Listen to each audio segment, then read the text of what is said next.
हाग्रामा मुलियारि सारा सरकारनिफ्रायबो होगोन आरो पार्टि फान्डनिफ्रायबो होदों।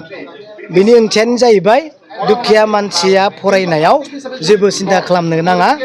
जाया मोजां फरायदों, मोजां हायार इडुकेसन लानानै क्वालिफाइ जादों, बिथांमोना सिन्था खालामनो गोनां गैया होननानै बुंनाय जादों।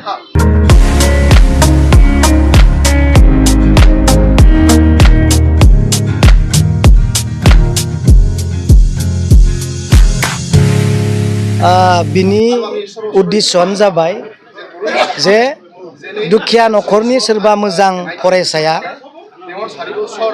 आं हालिया, आं फरायनो हालिया, आंहा जेबो न'खराव जेबो गैला, आंखौ रावबो हेफाजाब होनो फैया होननाय बे साननाय मोन्दांथिखौ माने गैया खालामनो थाखाय हाग्रामा मुलियारि सारा सरकारनिफ्रायबो होगोन आरो पार्टि फान्डनिफ्रायबो होदों।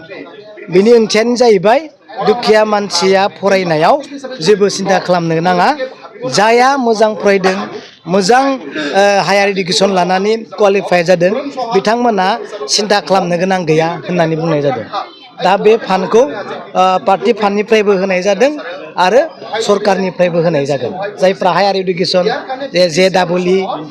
JEE, जा IIT, बिदिनो जेसेबां NIT डक्टरेट फरायनाय बिथांमोना सिट मोनखाबाय, उसुबिदा जादों, बिथांमोननि थाखाय पार्टिनिफ्रायबो आरो सरकारनिफ्राय गोदोबो सहाय खालामदों, दाबो सहाय खालामगोन। गोदोथ' मिडिया गैयामोन नालाय, बिनिखायनो नुवा।